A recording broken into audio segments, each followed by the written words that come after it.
The history of Britain has often been shaped by war. Oh, again, that crunching noise is where you hit the bone. That's bone. Our ancestors fought to defend their land, their cultures and their beliefs. Constantly getting driven back here. Sometimes against invaders like the Normans and the Romans, and other times against their fellow countrymen. I want to put myself in their shoes, to find out what they ate, which weapons they used, and how they lived. Forget your chivalry. This is life or death. And I'm curious to learn more about the key battles in British history to discover how they've influenced our past and our present. So I'll be meeting historians, archaeologists, and weapons experts to find out how 6 critical battles changed the path of this country. On England's south coast, the town of Hastings attracts millions of visitors every year.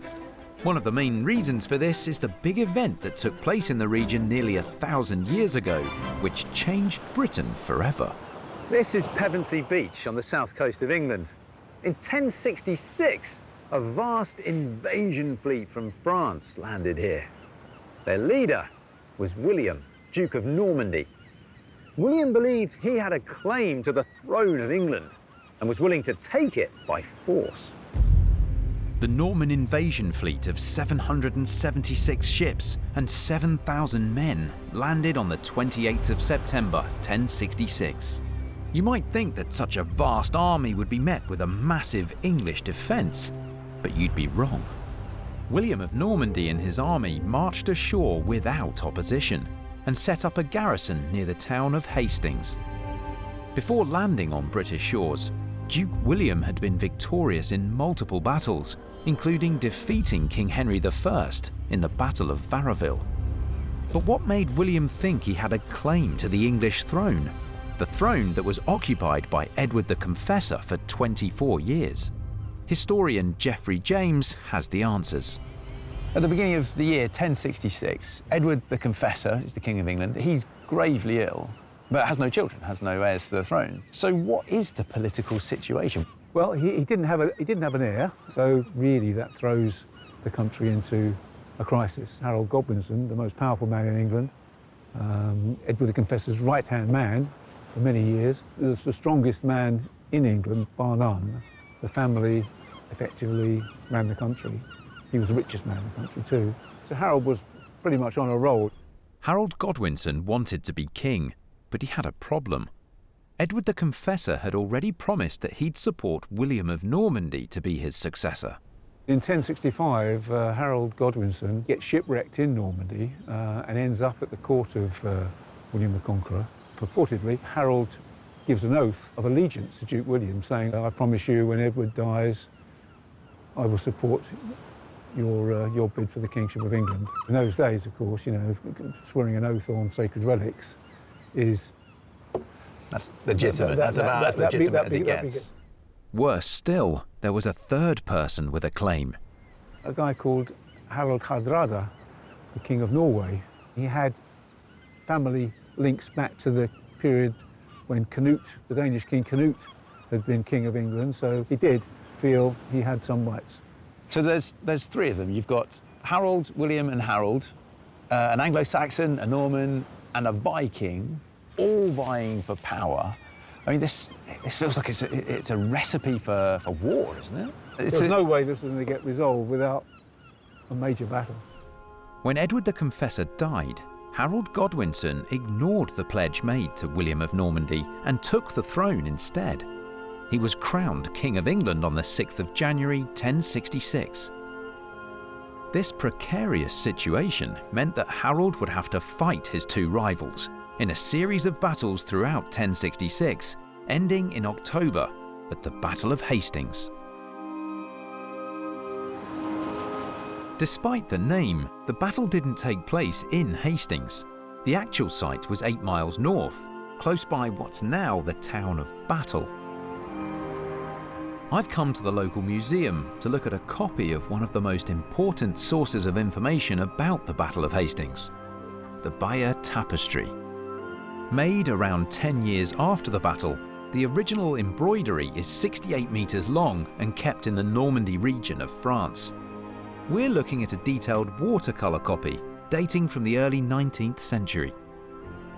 So here in the Museum of Battle, we've got this hand-painted copy of the Bayeux Tapestry. Very famous piece of artwork or historical documentation.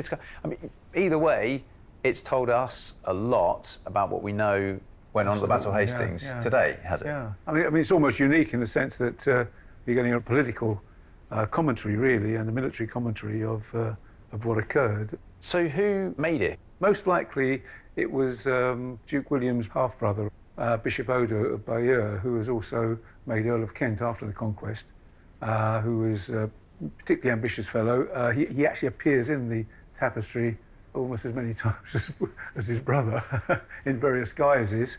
And we think he commissioned it to be hung at his cathedral at Bayeux. They think it was more likely to have been embroidered in England, in Kent, at Canterbury probably. So bearing in mind it was commissioned by those on the winning side of the Battle of Hastings, how accurate can we deem it to be, or is it just a very kind of forthright piece of propaganda from the Norman side? Do we know?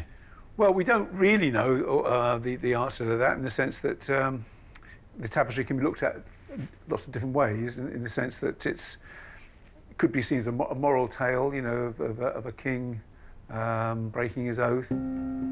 So here we see Harold returning back from Normandy, where he's had his meeting with Duke William and has pledged his oath to support William's claim to the throne of England upon the death of Edward. We can see Edward Confessor here, not possibly looking too happy about what's been said. We do see here Edward Confessor's sort of last moments, really. This looks like Harold having a conversation with the king about the future. The hand outreached here. Yes, the two hands are almost touching, aren't they? Edward was maybe saying, look, you know, forget what you told Duke William, I want you to take over when I die. Here he is being crowned, people looking on. Shortly afterwards, Halley's Comet appears in the sky. This is Halley's Comet here? Yeah, absolutely, this is Halley's Comet, yeah. You know, comets in those days were seen to be portents of great events, often portents of doom, and you can see that Harold is taking that sort of view of it, because he looks quite disturbed on getting the news of the comet's appearance, knowing that he's broken an oath, perhaps, to Duke William. And that would be quite understandable for that side of the story to be told if this was being told from a Norman perspective. This is absolutely the case, that's from the Norman perspective. Harold Godwinson had seized the crown in an audacious power grab, and in doing so had immediately created two sworn enemies who believed the throne belonged to them. The first to invade was Viking leader Harald Hardrada, but things didn't go to plan. So confident were the Viking invaders as they arrived in the Yorkshire town of Stamford Bridge that they left their armour behind on their ships. This proved to be a fatal error, because the English caught them by surprise. Hardrada and around 6,000 of his men lost their lives. Harold and his army had just seen off the Viking invasion at Stamford Bridge in Yorkshire. They then had to march more than 250 miles south to Hastings to face William of Normandy. That's about 16 miles a day, every day, for 16 days. Now, some of them would have been on horseback, but the Anglo-Saxon army was mainly made up of infantry.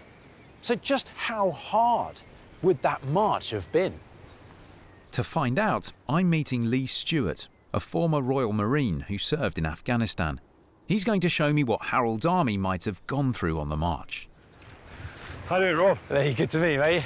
Pleased to meet you. How you going? Yeah, not too bad, thank you, not too bad. That looks like a fairly hefty pack you got on the back there. Yeah, we've got about 85, 86 pound in there for you to have a go at. All right, let's get me kitted up and then let's go. You can put me through my paces. Just like soldiers today, it's thought that Harold's men had to carry heavy equipment throughout their mammoth journey south. That's it, try and get it on. I need to give that sweep. Oh, swift movement. Got it.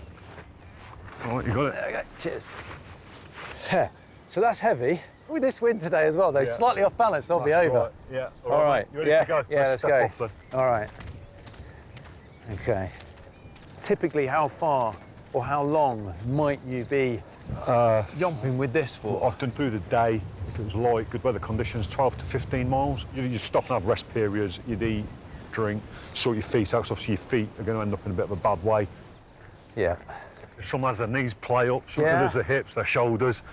I think with me it was always my shoulders more than anything else. Those Anglo-Saxon infantry who hiked all that distance would Yeah. have faced possibly very similar challenges. Yeah, definitely, and if I'm being honest, it's probably a lot harder than we had it. We've got good quality boots that we get issued now. Good point. We've got good walking socks, whereas they wouldn't have had any of that. They'd have had the sandals and been expected to pretty much crack on. So a lot of the weight those guys had to carry, their chainmail, their swords, their shields, probably awkward to carry as well. I suppose we're lucky in a way that we had everything in our Bergens, still heavy, but a lot easier to carry.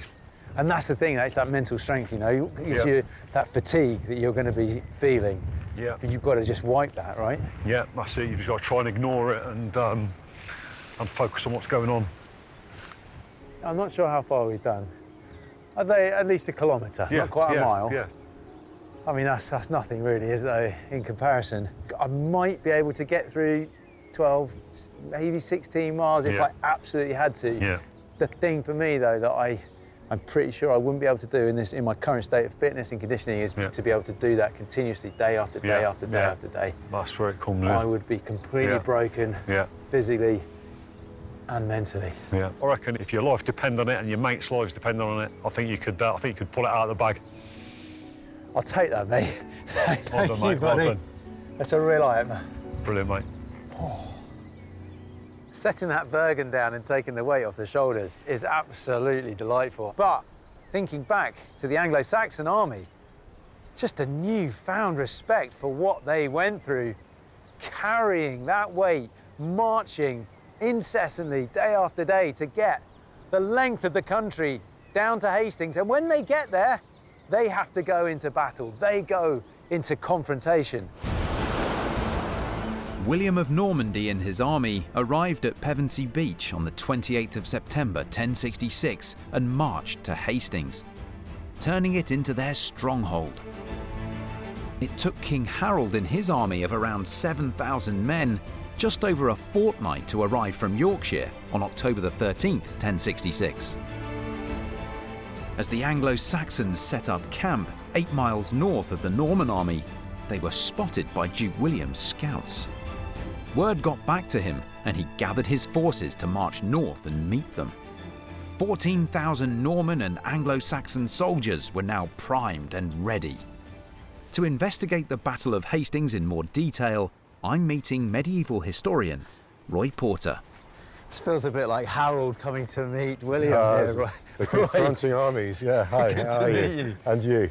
I mean, this is some sight. This is a very special field, this, isn't it? It's a very special field. It's part of the battlefield of Hastings, where this great conflict was fought on the 14th of October 1066. Each side had roughly the same numbers of men, but they were very different armies. Let's talk about the Anglo-Saxon army then. Who was that army made up from, do we know? Okay, well, at the core of the army, you have the king and his housecarls. And there's no such thing as a professional army in 1066, but they're the people who essentially are the military leaders of the age.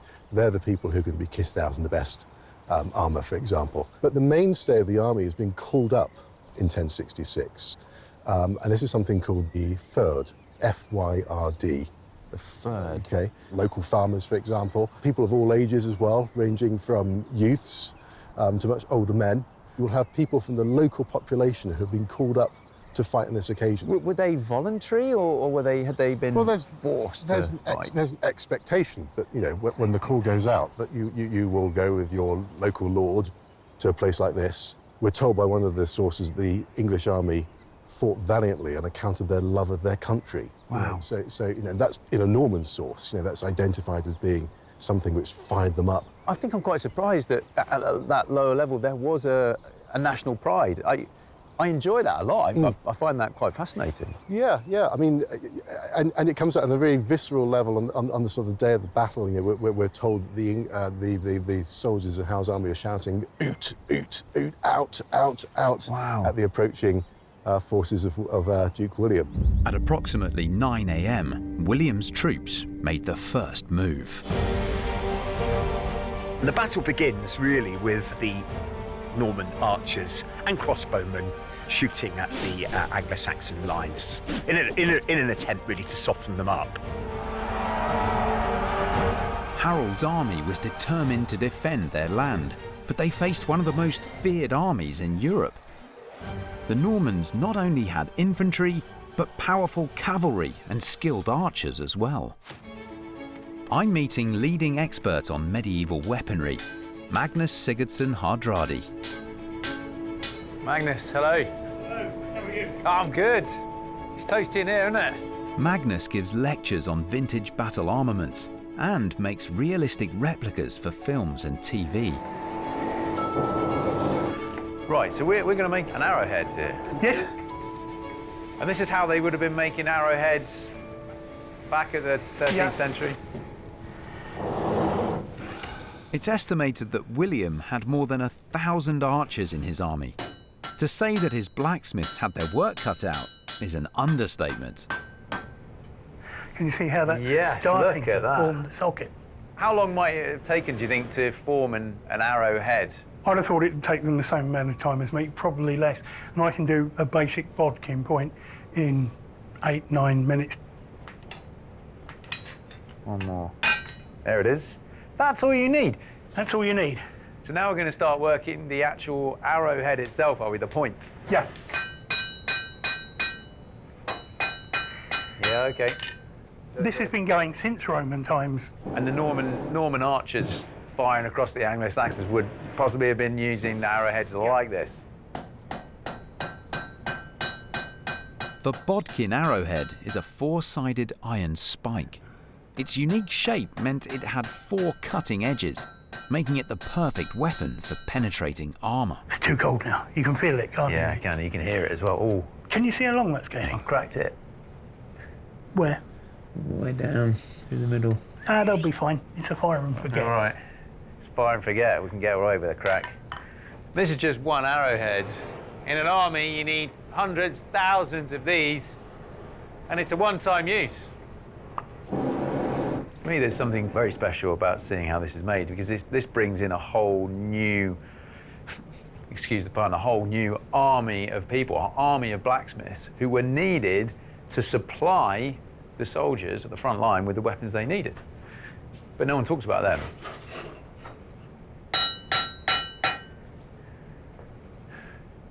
There you go. Look at that. You can imagine the amount of damage that is going to do if it's coming at you off the end of a Norman bow. Time to see these arrows in action and to find out how effective they would have been. What you've got here is your sort of early medieval longbow, based on sort of Viking ones, so the Normans being sort of Viking descendants would have had them, the Anglo-Saxons would have had them. It's got a draw weight of between 70 and 90 pounds, which is what we know they used at the time from finds that we've had, and the size of the arrow socket. Well, here's the arrow as well, and that's... Pretty similar to what you... That tip there is very similar to what we just knocked up on the forge, isn't it? Yeah. It's slightly more refined than the one I smashed up. You're about to see what it would actually do.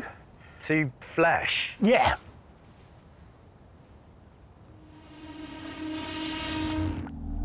Good luck.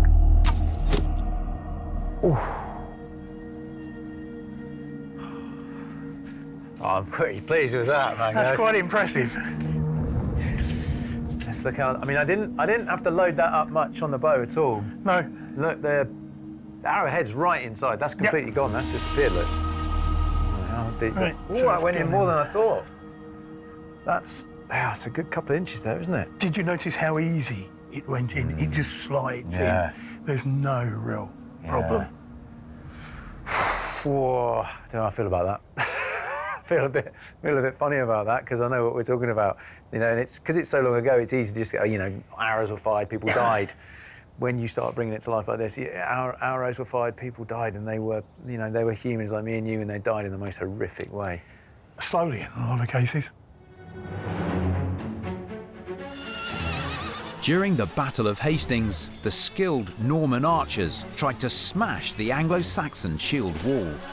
In spite of their aerial onslaught, the Anglo-Saxons stood their ground against their better-equipped Norman opponents. But they had more than just arrows in their arsenal. To find out what the Normans had in their armoury, I've come to meet a real-life, modern-day Norman knight. Dan Fitz-Edward is an armoury expert who studied Norman weaponry. Dan, how you doing? Hi, nice to meet you.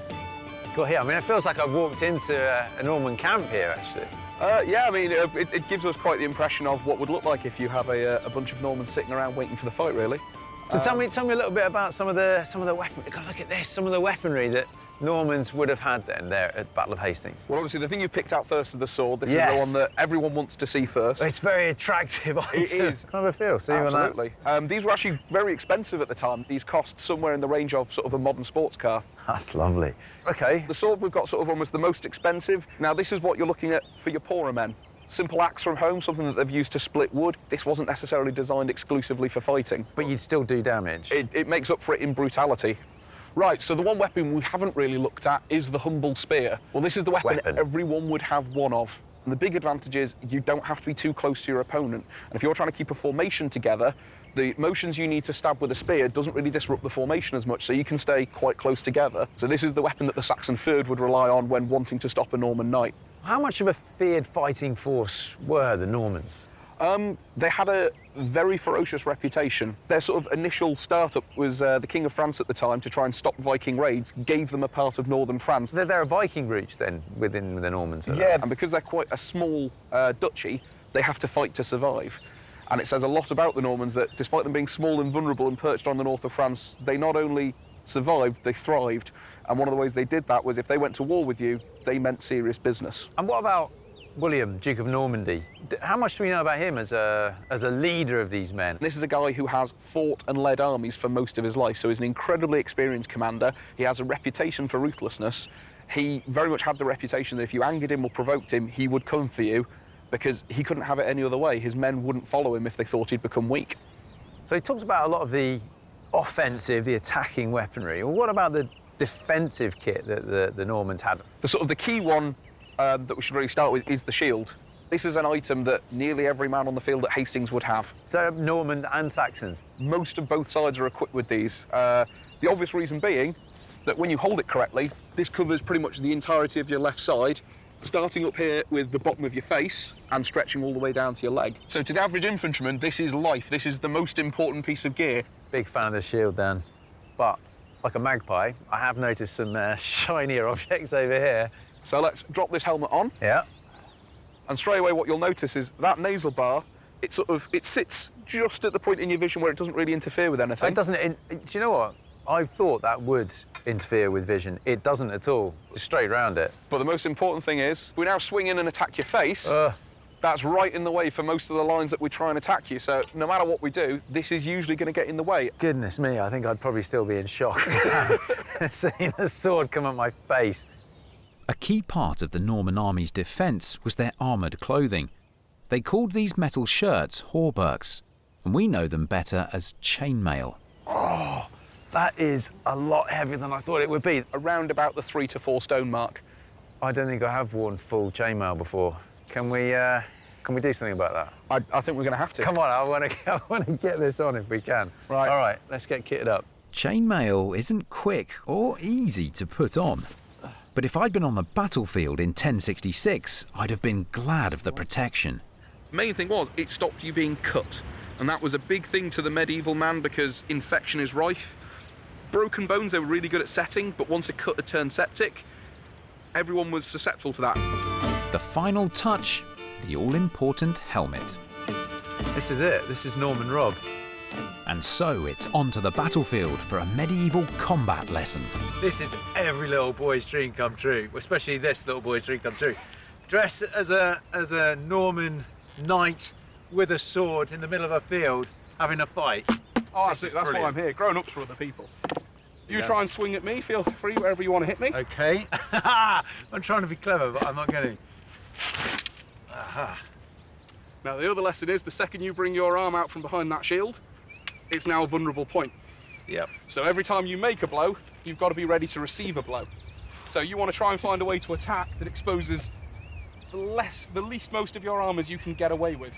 Yeah, okay, so almost my shield follows my sword. Absolutely. So if you make that blow again, raising your shield slightly as you do it, yeah. now all of a sudden, that's the shot that nearly got you, Yeah. and yours is the shot that brings down your opponent. It's a lot to think about. If you attack my face, which direction's my shield going to go? It's going to go up. Right, so if my shield's going up, what's going to be I'm exposed? going to go for your shin. Absolutely. So now what you've got to do is plan a series of movements that will start like this, and the second my shield comes up, you flick and go straight down for the back of my ankle. Right. So begin that attack on my face. Okay.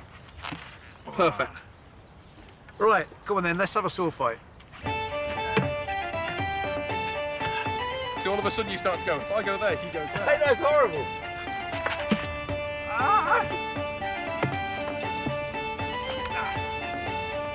It's not quite the Battle of Hastings, but after just a few minutes, I'm knackered. The responsiveness is gone now. Yeah, you start to, I've just not got. you tell your arm to go there and you suddenly find it sluggish on the return. To get round, yeah. But that's why as well, when you imagine this infantry fight, a lot of it is stood staring at each other, Yeah. waiting for them to move first. And then you have the domino effect. So you imagine when you were attacking me, you expose your arm. Yeah, every time, I knew Second it. you do it, one guy in this line goes, I'll get his arm. Second they expose their arm, another guy in your line sees that, makes a shot for it. So you'd have almost staring matches, then one person makes a shot, and there's 30 seconds of frenetic energy as everyone makes a shot at each other. The idea of spending the day fighting to the death in cold, muddy conditions just boggles the mind. All of a sudden, when you think about fighting for 8 hours, it changes your perspective on the whole thing. Horrendous. I mean, yeah. I think it's time for a cup of tea or something. Just Probably a coffee. maybe just get this chainmail off. Exhausted. As tired as I am, I'd have been much worse off without my shield. For the Anglo-Saxons, shields offered more than just protection. They became an integral part of their battle strategy, as historian Roy Porter explains. We know a lot about what happened on the day of the battle because there are lots of descriptions of it. And the interesting thing is that all these descriptions describe one major thing, which is that the army of Harold was static. It stayed still behind the shield wall. You stand in close formation with your shields interlocked, so they present what you hope is going to be an impenetrable barrier to the enemy. Yeah. So you've got our shields in front of us. Are you left-handed or right-handed? I'm right-handed. I'll go Okay, left. so there you've got our shields interlocked, yeah, and this is what you're using to sort of lunge through, and it's this shield which is going to be used to try and repel anybody coming towards us. The firm impression you get is that for as long as that line stood firm, it was impossible for William to arrive at a quick victory. Harold's army were disciplined and fended off wave after wave of attacks, but they also fought back and killed many of William's soldiers. It seems likely that amongst some of William's army, the rumour goes around that William himself has been killed. And it may well be that at that point, some of of William's army start to flee. You see one man flee and you think, well, I'm going to go. And then other people go, and suddenly the whole army is turned from a fighting force into a crowd, really. William appears before his fleeing men, takes off his helmet to show that he's still alive. So the question is then, how do Harold's troops take advantage of that? If they pursue the Normans, they're losing their position on the hill, and also they're losing their formation.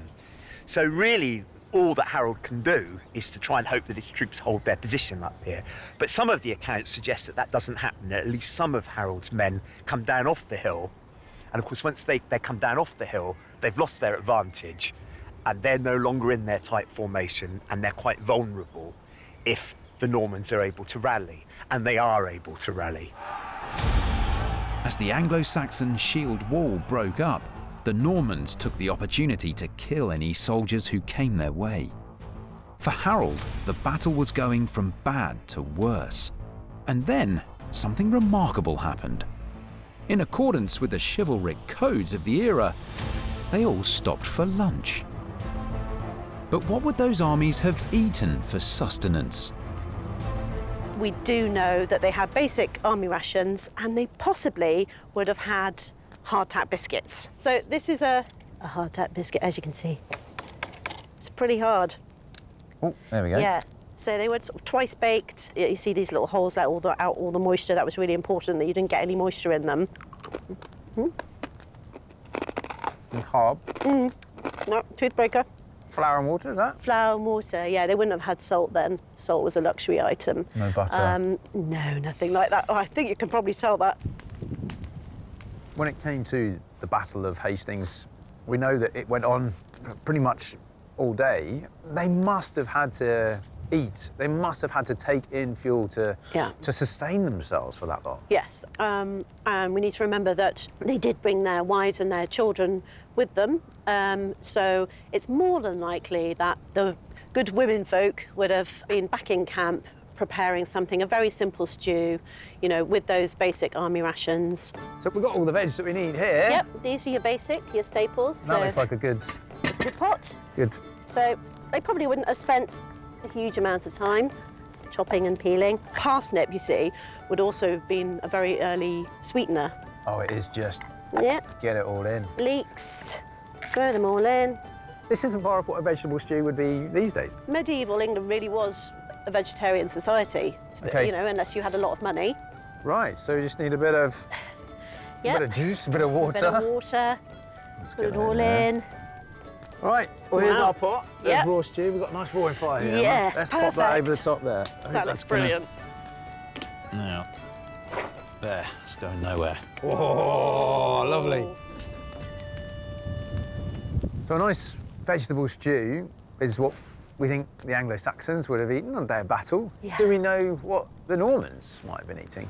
Oh, well, they were very canny. They bought huge caravans of cattle. There are amazing scenes depicted in the Bayeux tapestry of this grand feast the night before the battle. They've got makeshift ovens, they've got spits, and they would have had, you know, nice wines and French food. That was quite typical of the Norman culture, was it then? To eat well, to drink well. They drank wine in a civilised way with their meals. The flip side of that was that the Anglo-Saxons would have drank vast quantities of ale, and there is a theory to suggest that the night before they drank, you know, far too much, and that possibly had an impact on how they performed the next day in battle. It just goes to show how important food and diet and, you know, that preparation for battle was, and food is a huge part of that. After the Norman conquest, food and culture changed so much. You know, we started to eat very differently, you know, we started to drink very differently. I find that quite fascinating, that a lot of the foods that we enjoy today that we probably just assume is, well, this is what we eat, this is part of our culture, and it's come to this country because of the Battle of Hastings. I believe it was the beginning of a much grander golden era that we should really embrace and think about that amazing relationship that we did have, you know, with France. I think that's fascinating. It is really fascinating. Halfway through the Battle of Hastings, both the Anglo-Saxon and Norman soldiers stopped for lunch. The break gave Duke William a chance to reflect on the battle so far. Having seen the effect his retreating troops had on breaking open the Anglo-Saxon shield wall, he decided to adopt it as a deliberate tactic. This famous event where you have a feigned retreat by William's forces, and we're told that part of Harold's line runs down the slope, following what they perceive as fleeing Normans, and the forces turn around and then can cut down the English because they're no longer in a line behind their shields. They can be taken out one by one, hunted down and wiped out. So it's when you lose that discipline that you have one of the critical moments of the battle. Of course, that's the chance that the Norman cavalry are waiting for. And it's likely that it's in that final part of the fighting, in the end game of the battle, that Harold is killed. With their king dead, the Anglo-Saxons lost the will to fight on. As the battle came to an end, 10,000 bodies littered the hillside. the manner of King Harold's death has since become a much debated topic. Of course, there's this traditional story that he's hit with an arrow in the eye. But actually, the early sources don't say that. They say, in fact, that he was cut down, he was cut to pieces. The Bayeux tapestry shows this figure with an arrow in his eye. But we need to bear in mind that the Bayeux tapestry that we see today is not necessarily the Bayeux tapestry of the 11th century, because it's had large numbers of restorations. And we have a bit of an idea what the Bayeux tapestry looked like prior to the 19th century restorations, because a chap did an engraving of it. And when you look at that, the figure with an arrow in his eye isn't got an arrow at all. In fact, he's holding some form of javelin. And it's almost certain that it's the figure to the right of that who's falling down with an axe, who's having his thigh cut by a mounted horseman, who is Harold. So why would the tapestry have been changed? I think that the arrow in the eye is a bit of a literary device, really. You have other examples of it in medieval literature, and it was sort of symbolic of a judgment of God, really, on somebody, that God directs the arrow and it hits Harold. So it's sort of saying that Harold broke his oath, that Harold is some form of sinner, some form of traitor, and therefore this is the judgment that he receives. King Harold's manner of death isn't the only point that's hotly debated by historians. So is the location of the battle itself. Most believe that it took place at Senlac Hill, just outside the town of Battle. Well, we're standing on the north side of Senlac Hill at the moment. Battle Abbey is 100 yards in that direction. I think that this is such a strong position that really you didn't actually have to be a great military genius to pick it. You know, it's got everything, and I think it would have been quite obvious to most soldiers that this would be a good place to fight a defensive battle. You've got the high ground, so you command the area. You've got the advantage of the slope. You've got the boggy areas down on all sides, which really protected Harold's army from any kind of flanking attacks. And you can probably see it's very, very boggy underfoot even now, even up on this high ground. So it's as good as it gets, really. The surviving written and anecdotal evidence may point to Senlac Hill being the battle site, but with no archaeological finds to back this up, some scholars have other theories. Historian John Grian favours a site just northeast of Senlac Hill. Could this be the true location of the Battle of Hastings? We're on the top of Colbeck Hill, which was the assembly point of the English army. Not only is this the highest point in the area with good views all round, it was also a very well-known meeting point where three districts met at the top of the hill. The only contemporary account that we have, which is the Anglo-Saxon Chronicle, states that William came against Harold at the hoar apple tree, which is right here. Hoar or hoary means white or grey-white. So it's an old apple tree. We must remember that in the days before maps, places had to be identified by certain features. And an old apple tree on the top of a barren, open hillside would be a very identifiable spot. The severity of the slope meant that the shield wall that could be formed by the English army was virtually impenetrable. The main weapon of the Normans were their knights, mounted cavalry. And for them to be effective against a solid shield wall, they needed impetus. They needed to be able to reach a gallop and crash into the ranks of the English warriors. Now, on the site behind Battle Abbey, the ground is flat enough for full gallop to be achieved. Here, as you can see from the terrain, it wasn't possible. Victorious, Duke William marched his men to London, and on Christmas Day 1066, he was crowned King of England. He set about transforming the Anglo-Saxon way of life to reflect Norman culture. He also ordered the construction of an abbey at the battlefield to commemorate his victory. I'm meeting historian Michael Carter to find out how the great structure of Battle Abbey is linked to the spot where King Harold died. Hi, how do you do? Good to meet you. Good, likewise. Here we are. We have Battle Abbey right behind us here now. Yeah. How certain can we be that this is the exact site of the battle? This is the most important evidence we have of the Battle of Hastings, to be perfectly honest. How so? Why is that? Because you never ever found a monastery on top of a hill unless you had a very good reason for it. And that's because on top of a hill you don't have a natural water supply. And the monks know that from the moment they arrive here, and they don't like it one bit. All right, we'll come up into the arches. Well, what's the significance of this part of the Well, we're monastery, basically looking at a pit underneath the monastic latrines, under the monastic loos, and waste from up above would have dropped down here. But unlike most other monastic latrines, there would be no water supply here flushing it through. Because we're on top of a hill? Absolutely, we're on no hill, and this doesn't have a natural water supply. And the monks whinge about this when they first arrive here in the late 11th century. They know there's no water here, and this is going to cause problems. And it really does throughout the Middle Ages. And the Abbey's accounts, I've found several references to this in the Abbey's financial accounts, of regular payments being made for what they called a scouring of the latrines. That basically means mucking them out by hand. The fact that there was no running water here meant that this wasn't an ideal place for a monastery. It was built here for much bigger reasons than architectural or because of its landscape. Yeah, I mean, you know, the monks don't want to build it here. They want to build it in a nice, convenient valley bottom where they've got running water. They are told to build it here by the conqueror, and sources within living memory of the Battle of Hastings say it was built here because it was on the spot where William had won his great victory over Harold.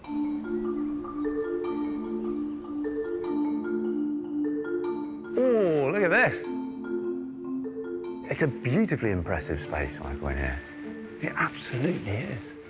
This gives you an idea of the enduring legacy of William the Conqueror's extraordinary generosity to the monks here, that they were able to build on a scale like this. The monks had to shift enormous amounts of earth to terrace the site on which to build their monastery. And actually, as an aside for that, that probably removed at a very, very early day a lot of the physical evidence of the battle, you know, the bits of broken armour, horse trappings and things like that. Are there more focal points within the Abbey that you think point to the commemoration of the battle? The most important building in any monastery was the church, and we've got to go there. Where are we headed? I'm assuming that's up, is it? That's up, all right. Yeah. Well, let's take Stairway to heaven. Very good. Sadly, in 1538, during King Henry VIII's dissolution of the monasteries, the church was completely destroyed. You can see in the landscaping around that they've appeared to have set out where the church once was. Is that right? Yeah, archaeological excavations found the foundations of the church. But we're standing in would have been the very holiest part of the 11th century church. And just in front of us, we have a plaque marking the site of the Abbey's high altar. Now, the location of the high altar at Battle Abbey is of huge significance to the events that took place here at the Battle of Hastings. That last line on this plaque here, is it? Yep. Very early sources mention that the high altar was sited on the very spot where Harold had fallen. How confident are we that that is the case? I mean, monks are very, very great recorders of things. They're our most important sources for history in the Middle Ages. And it's a source within living memory of the Battle of Hastings that's saying it's taking place. So as far as we can trust any medieval evidence, that's pretty darn good. And I think there's a very, very deep spiritual reason why the high altar is also located there as well, because we're talking about an extraordinarily violent death and part of a day of unimaginable horror in which thousands of people on both sides were killed. And people knew that if they had committed acts of violence, they were going to have to pay for it. And not just pay for it financially, they paid for it spiritually. And the foundation here of Battle Abbey was a way of making good for the blood shed here on the 14th of October, 1066. As for Harold, no one's quite sure what happened to his body. One theory is that his remains were finally laid to rest at Waltham Abbey. Even today, we can't escape the influence of the Normans. From their cathedrals to their castles, reminders of their legacy can still be found across the length and breadth of this country.